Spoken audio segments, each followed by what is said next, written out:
แม่มึง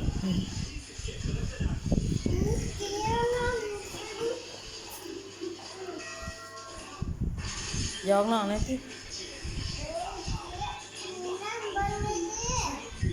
เอ้ยยอกน้องจางผ้า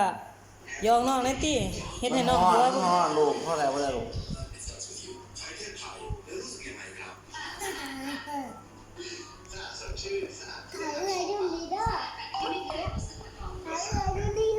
เดี๋ยวสิไปใส่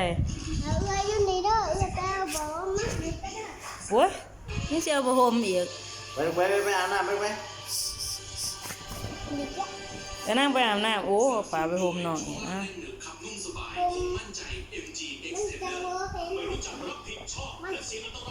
จังบ่เห็นหยังจังบ่เห็นหำมัน